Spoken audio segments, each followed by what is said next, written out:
자, 여러분들 오랜만에 뵙겠습니다. 한국사 오늘은 제 25차 시간이 되겠습니다. 현대사를 공부하다 보니까 여러분들 많이 화가 나는 부분들이 많이 있죠. 오늘은 그 화를 극대화시키는 날이 오늘이 될 거다라고 생각을 하면 되겠습니다. 자, 오늘은 25차 시 여러분들 교과서 265쪽입니다. 여러분들 교과서 265쪽입니다. 자, 제 4단원이 되겠습니다. 5.18 민주화 운동과 군사 독재 연장 이렇게 되겠습니다. 5.18 민주화 운동과 군사 독재 연장 나오게 되는데요. 자, 아직까지 여러분들이 정확히 알고 있어야 됩니다. 지금까지 우리는 아직까지 몇 공화국이다? 4공화국입니다. 아직 5공화국 등장하지 않았습니다. 자, 지금 4공화국인데 여러분 잘 알겠습니다만 1979년 10월 26일 김재규에 의해서 박정희 대통령이 서거를 하게 됩니다. 그래서 박정희 대통령이 서거한 사건을 우리가 뭐라고 하냐? 바로 11.6 사태다. 이렇게 얘기를 하게 되죠. 자, 그러면서 이제 박정희 대통령이 서거했던 11.6을 계기로 해서 비상계엄이 선포됩니다. 비상계엄이 이제 선포가 되게 된다. 한마디로 국가 비상사태가 라고 하는 것을 우리가 알 수 있게 되죠. 자, 그렇다면 그 뒤를 이어서 이제 어떻게 되냐? 대통령을 선출해야 된다라는 문제가 나오게 되거든요. 그래서 통일주체 국민회의에서 통일주체 국민회의. 자, 여기에서 이제 뭘 하게 되냐면 대통령을 이제 선출을 하게 되는데 바로 누가 되게 되냐면 국무총리였던 바로 최규하라고 하는 분이 제 몇 대 대통령으로 10대 대통령으로 이제 선출이 되게 된다. 자, 이렇게 되게 됩니다. 자, 그러면은 이렇게 해서 안정이 되어야 되는데 그렇지가 않죠. 최규하 대통령이 이제 대통령이 되고 난 이후에 이제 어떤 일이 벌어지게 되면 신군부 세력이 등장하게 됩니다. 신군부 세력들이 등장한다. 그래서 이 사람들은 대개 이제 육사 제11기의 사람입니다. 그래서 이 사람들이 하나하나가 모였다. 그래서 하나의 사람들이 이제 되게 되는데 이 육사 11기 하나에서 뭘 하게 되면 정권을 장악하기 위한 12.12 군사 쿠데타가 일어나게 된다. 이렇게 되게 되는 거죠. 자, 그래서 여기서 이제 보게 되면 이른바 신군부 세력들이 이제 정권을 장악하기 위해서 움직이기 시작하게 되는 것을 우리가 볼 수 있게 됩니다. 그래서 이 사람들이 군사권과 그 다음에 군사권과 정치적 실권을 이제 장악하기 위한 이런 군사 정변을 일으키게 되는 것을 우리가 볼 수 있게 됩니다. 자, 그로 인해서 앞에 뽑혔던 최규하 정부의 이제 정부는 점차 어떻게 된다? 무력화되어지게 된다. 자, 그래서 이 두 개의 일련의 사건들이 이제 1979년에 일어나게 되고 여기 신군부 세력 다시 얘기합니다. 누구죠? 11기 하나이가 되는데 이 신군부 세력의 가장 대표적인 인물이 바로 누구냐? 여러분 잘 알고 있는 전두환입니다. 두 발이 없어서 환장한 인물이죠. 자, 이 전두환이라고 하는 사람과 그 다음에 넘버 2 누굽니까? 노태우. 자, 이런 사람들이 이제 육사 제11기 이 사람들에 의해서 이제 정권이 장악하게 되고 그렇게 되면서 이제 최규하 정부의 무력화되게 된다. 그 당시 군수 통제권을 갖고 있는 사람은 사실 누구였냐면 정승화라고 하는 분이 육군 포스타가 있었습니다. 이 정승화라고 하는 분이 있었는데 이분을 12.6 사태에 대한 책임을 이 사람들이 몰고 들어가서 결국 정승화 그 당시 국가 최고사령관이었던 정승화를 어떻게 하게 된다? 그렇죠. 이등병 짝대기 한 개 이등병으로 이제 이 사람을 갖다가 떨어뜨려 가지고 강제 예편시키고 구속시키면서 신군부 세력은 권력을 장악해 가게 되는 겁니다. 자, 이제 두 번째 주제를 보겠습니다. 역시 여러분들 교과서는 265쪽입니다. 265쪽. 이제 두 번째 주제, 서울의 봄, 신군부 퇴진을 요구하다 이렇게 나옵니다. 서울의 봄이라고 하는 말, 여러분들 아마 들어본 사람도 있을 겁니다. 이거 원래가 우리 게 아니었죠. 1968년에 프라하의 봄이라고 하는 사건이 있었습니다. 1968년도 체코, 여러분 알고 있는 공산국가였던 체코슬로바키아에 이제 민주화를 요구하면서 일어났었던 그 사건을 프라하의 봄이라고 하게 되는데 이 프라하의 봄을 패러디해서 나온 것이 바로 이 서울의 봄이 되게 된다 이렇게 되는 거죠. 자, 그래서 이제 우리가 보게 되면 먼저 이 서울의 봄이라고 하는 사건이 이제 일어나게 되는데 이 서울의 봄이라고 하는 사건은 언제가 되냐면 1980년 5월이 되게 된다. 이렇게 되는 거죠. 자, 이때 이제 나와가지고는 이 사람들이 국민들이 뭘 요구하게 되냐면, 이제 우리 저번 봤죠. 11.6 사태가 있었다. 박정희 대통령이 서거하셨죠. 돌아가셨죠. 그리고 난 다음에 12.12 군사적 쿠데타가 일어나게 된다. 이게 전부 다 1979년에 일어난 일련의 사건들이 되게 됩니다. 자, 이 사건들로 인해 가지고 독재자였던 박정희가 죽고, 그 다음에 신군부 세력이 등장하고, 사람들 마음속에는 이제 야, 우리도 민주화가 올 거다. 우리에게도 민주화가 곧 올 것이다 라는 희망이 부풀게 됩니다. 그래서 사람들이 335 모여서 뭘 하게 되냐면, 아마 김대중이 대통령이 될 것이다. 아니야, 김영삼이 대통령이 될 것이야. 근데 그것보다는 그래도 그 당시 국무총리였던 김종필이 갈 수도 있어. 이러면서 이 상김 세력들이 이제 앞으로 볼 분들이에요.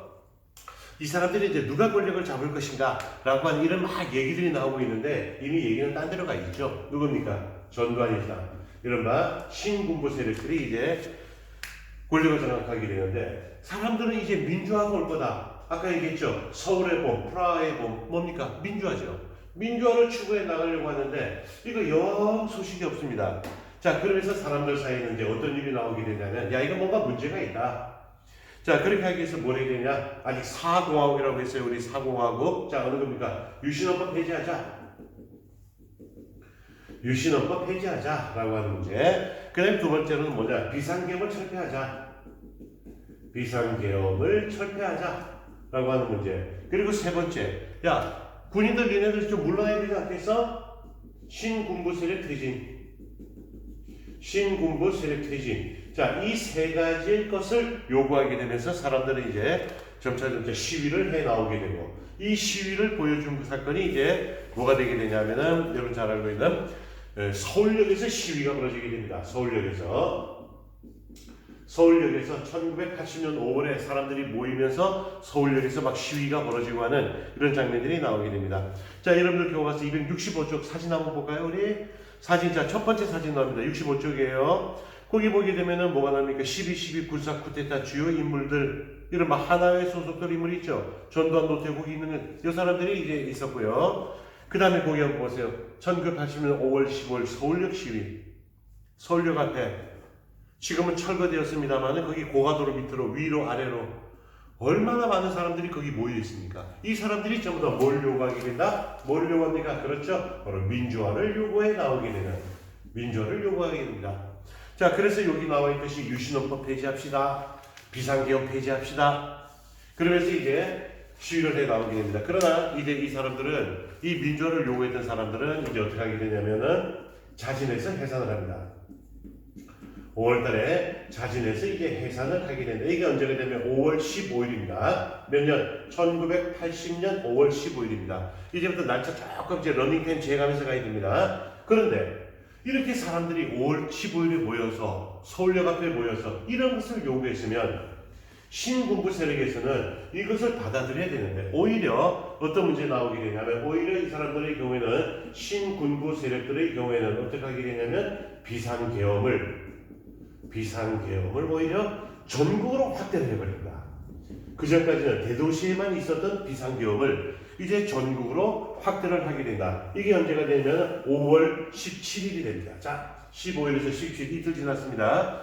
비상계엄이 전국적으로 확대가 되게 되고, 그러면서 어떻게 하게 되냐면 민주인사들을, 민주활동이던 인사, 가장 대표적인 인물 누굽니까? 김대중 이런 분들이죠. 훗날 김대중 대통령입니다.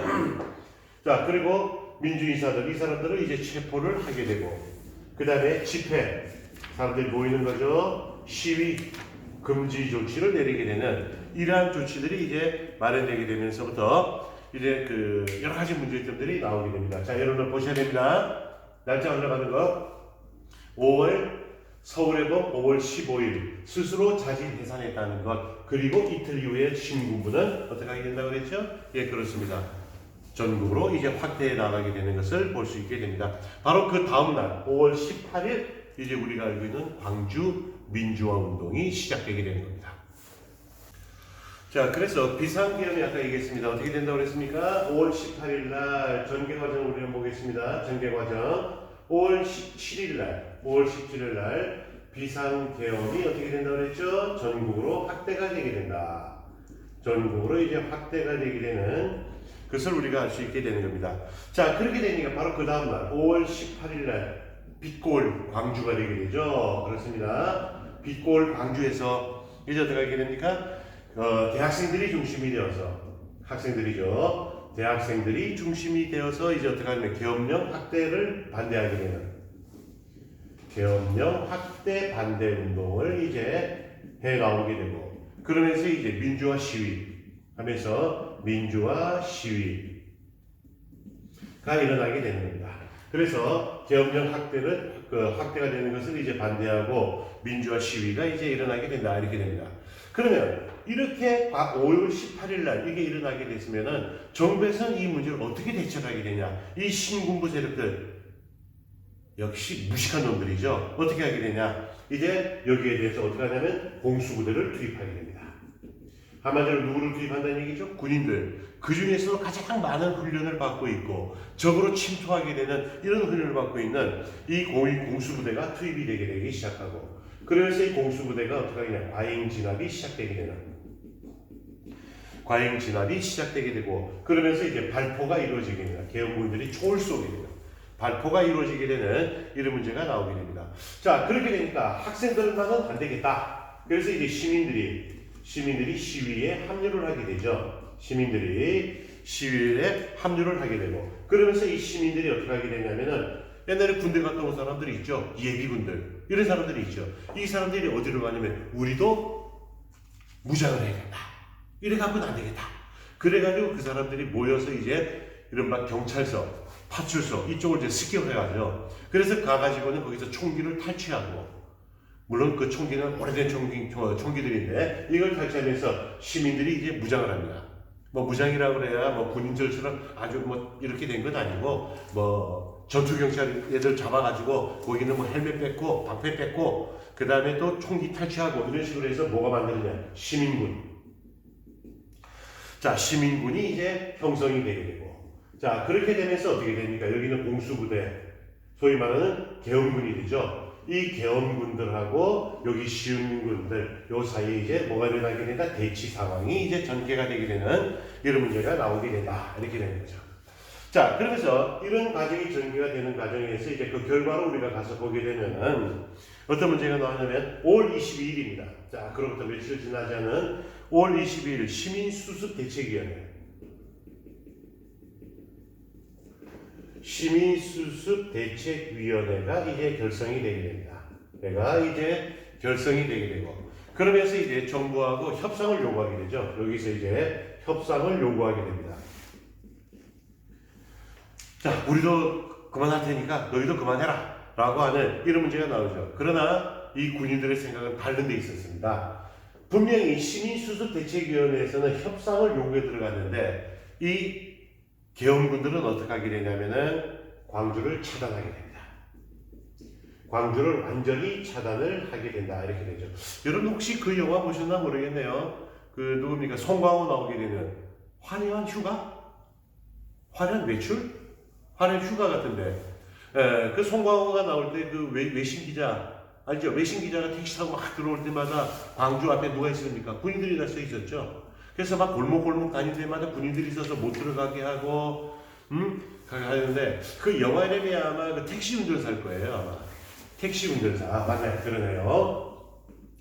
택시 운전사라고 하는 영화 있습니다. 여러분 한번 보면 여러분들 광주 문제에 대해서 많은 것을 아마 알게 될 겁니다. 자, 어쨌든 광주를 차단하게 됩니다. 자, 그러면서 이제 계엄군들이 어떻게 하게 됩니까? 이때 이제 계엄군들은 광주를 차단한 다음에 계엄군은 시민군을 이제 탄압을 하기 시작을 하게 됩니다. 자, 이렇게 되면서 여러분 수많은 사상자들이 이제 나오게 되는 이런 걸 볼 수 있게 됩니다. 그래서 우리 시민군들이 전부 다 어디로 들어갑니까? 여러분들 보셨죠? 영화에서 봤죠? 어디로 가게 됩니까? 그렇죠. 도청. 광주 도청으로 전남 도청으로 몰려갑니다. 그래서 전남 도청이 그 금남로, 충장로 맨 끝에 있거든요. 거기 몰려 들어가서 시민군들은 저항을 하고 여기에 대해서 어떻게 합니까? 계엄군들 와서 발포하고 심지어는 최근에 여러분들 관심 있는 사람들은 본 적이 있었죠? 헬기가 떠서 공중에서 헬기에서 기관총으로 난사를 하고 그러면서 이제 엄청나게 많은 사람 당시 사람들이 뭐 공식 발표로는 뭐 한 300명 정도가 이때 사망하지 않았느냐 이렇게 이제 나오게 되는 것을 우리가 알 수 있게 되는데 어쨌든 이걸 통해서 많은 문제점들이 이제 나타나게 된다. 여러분들 교과서 266쪽에 보게 되면은 광주 문제에서 나오는 시민 공동체의 모습 이런 게 나온 거 있죠. 그리고 267쪽에 정말 놀라운 사진이 하나 보입니다. 여러분들 뭐가 보입니까? 광주 상공에 날고 있는 계엄군의 헬기가 보이고 있습니다.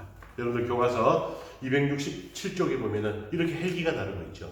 이 헬기에서 기관총을 쏘고 그러면서 이제 그 민주화운동을 탄압을 해 들어가게 되는 이런 문제를 우리가 볼 수 있게 됩니다. 근데 계엄군들은 그때 사실 선생님이 그때 굉장히 어릴 때였거든요. 뭐라고 그랬냐면은 신문에 광주에 북한 간첩들이 들어와서 시민들을 선동하고 그래서 그 간첩들을 소탕하고 그 간첩들의 부하대동하는 소위 말하는 뭐 빨갱이 이놈들이 움직이고 있다. 우리 빨리 이거 진압해야 된다. 그런 식으로 온 언론이 호도를 하고 언론이 속이고 그 과정에서 광주에서는 학살이 벌어진다.